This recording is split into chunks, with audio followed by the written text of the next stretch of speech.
Doctor Arpana Rawat YouTube channel पर आप सभी का एक बार फिर से स्वागत है। आज का यह वीडियो कक्षा 7 के लिए है और आज के इस वीडियो में आप सुनेंगे कहानी कंचा।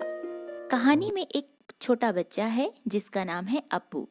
अप्पू प्रतिदिन विद्यालय जाता है और विद्यालय जाते हुए एक दुकान रास्ते में पड़ती है जिसमें चॉकलेट, बिस्कुट आदि रखे होते हैं। लेकिन अप्पू उन सब चीज़ों का लालच नहीं करता क्योंकि उसके पिताजी अक्सर उसे इस तरह की चीज़ें लाकर दे दिया करते हैं। लेकिन आज उसने दुकान में कुछ ऐसी चीज़ देखी जिसे देखने से वो खुद को रोक नहीं पाया और उसे बहुत लालच आया। अप्पू ने दुकान में कांच के जार में रखे हुए कंचे देख लिए थे। कंचे जिन्हें मार्बल बॉल्स भी कहते हैं। तो अप्पू ने जब उन्हें देखा तो उनको देख कर के उसे बहुत लालच आया कि कितने अच्छे सुंदर कंचे हैं, काश ये मेरे पास होते। वो उन्हें देखने लगा और देखते ही देखते वो ख्यालों में खो गया और उसे ऐसा लगा कि जो कांच का जार है वो बड़ा होता गया और अप्पू उसमें समा गया और उसी में कंचा खेलने लगा। अप्पू अपने ख्यालों में खोया हुआ उस बड़े से जार में अकेला है, अकेले खेल रहा है क्योंकि अप्पू की जो छोटी बहन थी वो हमेशा के लिए इस दुनिया से चली गई थी। तो इसलिए उसके जाने के बाद अप्पू हमेशा अकेला ही खेलता था। इसलिए अप्पू को अकेले खेलने में डर नहीं लगा बल्कि उसे बहुत मज़ा आ रहा था।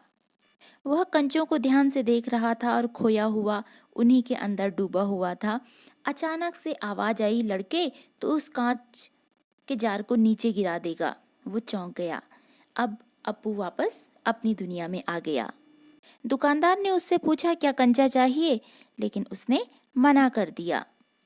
विद्यालय की घंटी बजते ही अप्पू विद्यालय पहुंचा और आज वह थोड़ा देर से आया था, इसलिए अप्पू सबसे पीछे बैठा। उसने देखा कि सारे बच्चे आए हुए हैं लेकिन जॉर्ज नहीं आया हुआ है। जॉर्ज को इसलिए देख रहा था क्योंकि जॉर्ज कंचे का सबसे अच्छा खिलाड़ी था। आज अप्पू का ध्यान कक्षा की तरफ बिल्कुल नहीं था क्योंकि उसका ध्यान कंचों में था। मास्टर जी आज रेलगाड़ी पाठ पढ़ा रहे थे और रेलगाड़ी के विषय में बता रहे थे, लेकिन उन्होंने भी देखा कि आज अप्पू का ध्यान पढ़ने में बिल्कुल नहीं है। तो उन्होंने उसके चेहरे पर एक चौक का टुकड़ा फेंका। मास्टर जी को बहुत गुस्सा भी आया और उन्होंने अप्पू को डांटा भी। मास्टर जी ने उसे पूछा कि मैं अभी किसके बारे में बता रहा था, लेकिन अप्पू तो अपने ही ख्यालों में खोया हुआ था। उसने जब मास्टर जी के बार बार पूछने पर कांपते हुए बोली दिया, कंचा। वे बहुत गुस्से में आ गए और उन्होंने उसको दंड दिया। दंड के लिए उन्होंने उसे उसकी बेंच पर खड़ा कर दिया। वो रो रहा था और सारे बच्चे उसको हंसी उड़ा रहे थे, रामन, मल्लिका और बाकी सारे बच्चे। वो बेंच पर खड़े खड़े सोचता है कि जब जॉर्ज आएगा तो मैं केवल जॉर्ज को ही कंचे दिखाऊंगा, खेलने के लिए दूंगा, बाकी किसी को मैं कंचे खेलने के लिए नहीं बुलाऊंगा क्योंकि ये सारे के सारे मेरा मजाक उड़ा रहे हैं। अप्पू अभी अपने ही विचारों में खोया हुआ था। वो सोच रहा था कि जो कंचे हैं वो कितने पैसों में आएंगे, दुकानदार उसे कंचे देगा भी या नहीं देगा। वो इन्हीं बातों में डूबा हुआ था। तभी चपड़ासी एक नोटिस लेकर आया और मास्टर जी ने कहा, जो भी बच्चे फीस लाए हैं वो ऑफिस जाकर जमा कर देंगे। सारे के सारे बच्चे ऑफिस फीस जमा करने के लिए चले गए। सभी बच्चों ने अपनी अपनी फीस जमा की, लेकिन अप्पू बिना फीस जमा किए वापस आ गया। जब अप्पू के विद्यालय की छुट्टी हुई और वो घर की तरफ चल दिया तो रास्ते में फिर दुकान आई। दुकान को देख कर के अप्पू की चाल और तेज हो गई। वो आया और दुकान के सामने खड़ा हो गया। दुकानदार उसको देखकर हंसने लगा क्योंकि दुकानदार को पता था कि अप्पू कंचे खरीदने जरूर आएगा। दुकानदार को देखकर अप्पू भी हंसा। दुकानदार ने अप्पू से कहा, कंचे चाहिए? तो अप्पू ने हाँ में सिर हिलाया। दुकानदार ने पूछा, कितने कंचे चाहिए? अप्पू ने अपनी जेब में हाथ डाला और 1 रुपये और 50 पैसे निकालकर दुकानदार को दिखाया। दुकानदार इतने पैसे देखकर चौंक गया क्योंकि इतनी बड़ी रकम के कंचे कब इससे पहले किसी लड़के ने नहीं खरीदे थे।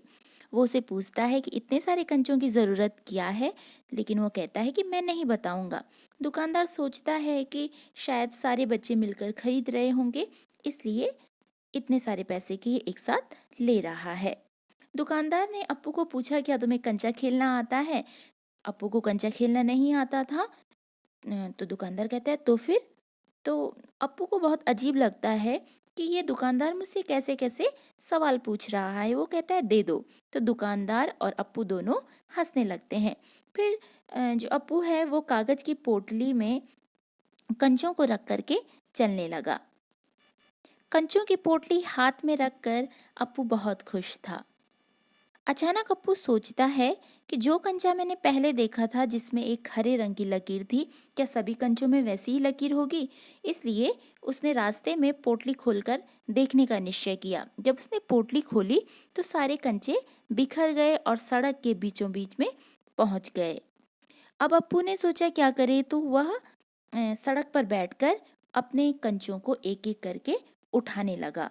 अप्पू ने अपने स्कूल के बस्ते से स्लेट और किताबें बाहर निकाली और अप्पू एक एक करके कंचों को अपने बस्ते में रखने लगा। तभी एक कार आई और कार ने सड़क पर ब्रेक लगाया, क्योंकि अप्पू बीच सड़क में बैठकर कंचों को बीन रहा था। ड्राइवर को बहुत गुस्सा आया। उसने बाहर झांक कर देखा और कहा, ए लड़के, क्या कर रहा है? जब अप्पू ने हॉर्न की आवाज सुनी तो अप्पू ने भी बीच में सिर उठाकर देखा। उसने देखा कि एक गाड़ी खड़ी है और उसमें ड्राइवर बैठा हुआ है। उसे लगा कि शायद ये ड्राइवर भी कंचे देखना चाहता है, शायद उसे भी कंचे देखना अच्छा लग रहा है। अप्पू ने एक कंचा उठाकर ड्राइवर को दिखाया और कहा, बहुत अच्छा है ना? ड्राइवर का गुस्सा दूर हो गया और वह हंसने लगा। उसके बाद अप्पू ने अपनी सारी कंचे उठाए और बस्ता कंधे पर लटकाया। स्लेट, किताब, शीशी, पेंसिल जो उसके पास थी उन सबको हाथ में पकड़ा और घर आ गया। उसकी माँ उसका इंतजार कर रही थी, क्योंकि आज अप्पू को घर आने में देर हो गई थी। अप्पू ने माँ से कहा कि माँ, अपनी आंखें बंद करो और मैं तुम्हें कुछ दिखाना चाहता हूँ। जब अप्पू की माँ ने आंखें बंद की और उसने 1 2 3 4 करके अपनी कंचों को गिना, उसके बाद जब माँ ने आंखें खोलकर देखा तो माँ हैरान हो गई, क्योंकि बहुत सारे कंचे थे। फिर माँ ने उससे पूछा कि इतने सारे कंचे कहाँ से लाया? तो उसने कहा खरीदे। तो माँ ने पूछा कि फिर पैसे कहाँ से आए? तो उसने अपने पिताजी की तस्वीर की ओर इशारा करते हुए कहा कि पिताजी ने दिए थे ना दोपहर में। तो माँ चौंक गई, क्योंकि पिताजी ने तो दोपहर में फीस के पैसे दिए थे। फिर अप्पू की माँ ने कहा कि तुम इतने सारे कंचे क्यों लाए? किसके साथ खेलोगे? अब तुम्हारी बहन तो इस दुनिया में नहीं है। और ऐसा कहते हुए माँ ने पूरा वाक्य भी नहीं कहा और माँ की आंखों में पानी भर आया। माँ रोने लगी। अप्पू को पता ही नहीं चला कि माँ क्यों रो रही है, क्योंकि उसकी माँ तो उसकी बहन को याद करके रो रही थी। लेकिन अप्पू ने सोचा कि क्या माँ कंचा खरीदने से रो रही है? लेकिन फिर वो सोचता है कि बूढ़ा दुकानदार भी मेरे कंचे देखकर बहुत खुश था और कार का ड्राइवर भी खुश था, लेकिन माँ को मेरे कंचे क्यों नहीं पसंद आए? उसे लगता है कि शायद कंचे अच्छे नहीं हैं। फिर उसने माँ से कहा, माँ, कंचे बुरे हैं ना? लेकिन माँ ने कहा, नहीं, अच्छे हैं। तो फिर वो पूछता है कि माँ, ये कंचे देखने में बहुत अच्छे लगते हैं ना? माँ कहती है हाँ। तो वह खुश हो जाता है। उसे खुश देखकर उसकी माँ भी खुश होकर हंसने लगती है और वो अपनी माँ के गाल से अपना गाल चिपका देता है। अब अप्पू बहुत खुश था, क्योंकि उसकी माँ भी कंचों को देखकर खुश हो गई थी। और इस तरह से कहानी समाप्त हो जाती है। तो देखा बच्चों आपने कि किस तरह से अप्पू ने फीस के पैसे जमा नहीं किए और कंचे खरीद लिए। यूँ तो ये अच्छी बात नहीं है, क्योंकि जो पैसे जिस काम के लिए हैं उसे वही प्रयोग करना चाहिए। लेकिन कहानी कुछ इसी तरह की है कि अप्पू ने नासमझी में, भोलेपन में उन पैसों से कंचे खरीद लिए। आशा है आप सभी को कहानी पसंद आएगी। इस कहानी के प्रश्नों के उत्तर आपको अगले वीडियो में बताए जाएंगे। यदि आपको पाठ से संबंधित कोई जानकारी चाहिए हो तो आप मुझे कमेंट में लिख सकते हैं। और यदि आपको वीडियो पसंद आए तो इसी तरह के अन्य वीडियो भी आप इस चैनल पर देख सकते हैं। आप सभी का हार्दिक धन्यवाद।